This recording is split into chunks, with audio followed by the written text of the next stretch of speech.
is the beginning of a story about men. Incredible men that carve cities and cultures out of the awesome forests all over the world. The struggle, man against the forest.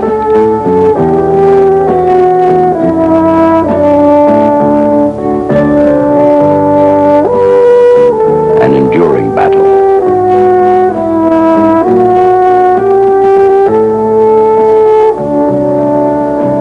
The men that have waged the battle over time have won. They have trekked on bright, sunlit days into forests, dark, dense, lush, and quiet. So quiet, the footsteps are an intrusion, tolerated only by trees who know and feel their role in the emergence of man. I remember when I was 17, one summer I was pretty hard up for money, so I decided to go and hit Dad and Bob up for a job. And so I went out there and shoved a bunch of tools in my hand and stuck me right out there. And so I went to work, and I still remember the first tree I bucked. It's a little old hemlock hole. Wasn't much to it, about 12, 14 inches through, and Dad fell it, and he says, okay, now go buck it. And I forget what length it was, and I'd watched him first, and he went out there and stood right on the end of the log, and just zipped off the top, so I thought, it looked pretty easy.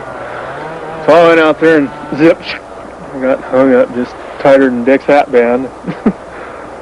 That was the first day I went to work anyway.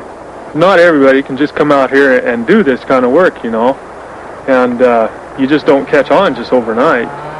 And it was quite a challenge to me, and I knew Dad was good and Bob was good, and they had super good reputations, and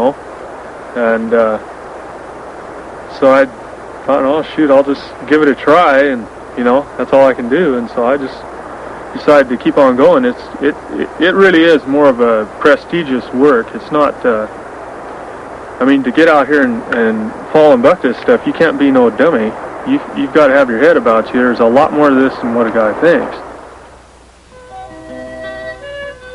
The same men have waged the battle and, at times, have lost. You get right down to it, every tree is a potential killer.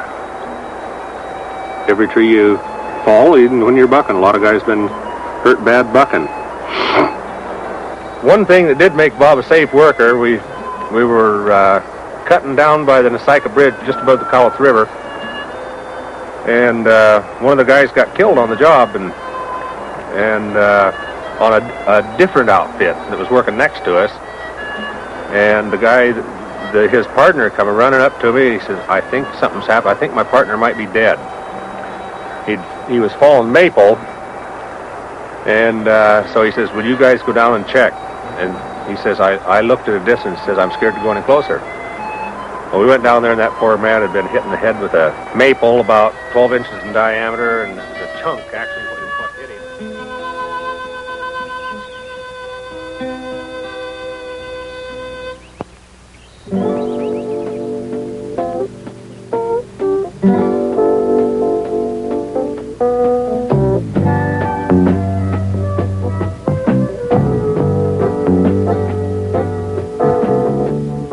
In these woods, the great trees fall.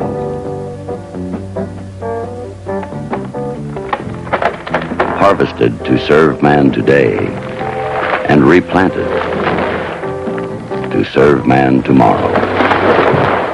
It took a long time to grow these trees, and we can come out here and it takes 15 minutes or 20 minutes to fall that tree, which was very close to 800 years old. 20 minutes against 800 years. In 20 minutes, we can through sloppy workmanship, a guy can lose a third of the scale in that tree.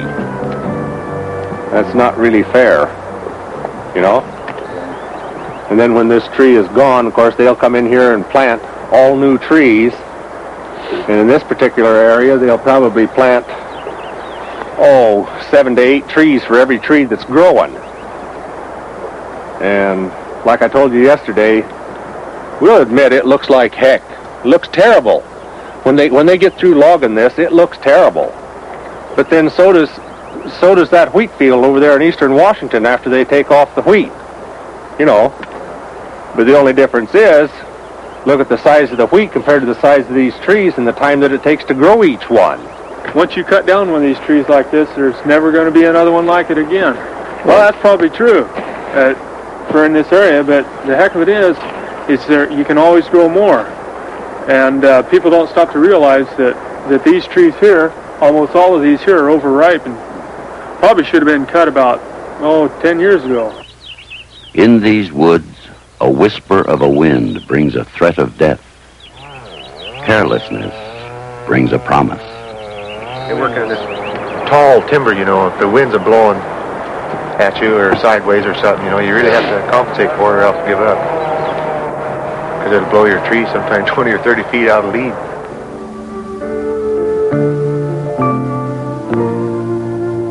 In these woods with these men, quiet confidence exists with outspoken pride. When you have time, you always want to get your saw around on the other side and square up that stump or the log, the butt, because that's the part of your workmanship that goes out on the truck. People can look at that, or another timber faller will look at it and say, well, that guy must have known what he was doing, or else, man, what a butcher. And too many of us put ourselves in the position of judging everybody as a butcher. See, on that one over there, that's 8 feet. That big one over there. Yeah. And it leaned over real hard. And then when we started cutting it up, the tree was twisting off the stump. And we were scared it'd break over and go clear through the middle of our strip over this way. Yeah. So we came back here, and that's when we lined up those other 2 trees to try and hit it at an angle to keep it in lead. Anybody that knows timber, how to fall timber, or anything, they can go by and look and see what we tried to do anyway. Even if it didn't accomplish what we were trying to get it over far enough, they can see we tried. Now, you hate to see a nice 8-foot log like that, you know, all slabbed up or something from a poor bucking job or missing your cut that far, you know. It looks kind of bad, like somebody didn't, well, like I say, take pride in their work and get down on the other side and come clear underneath, you know. Then you get back up on top and work your way back around and meet your cut.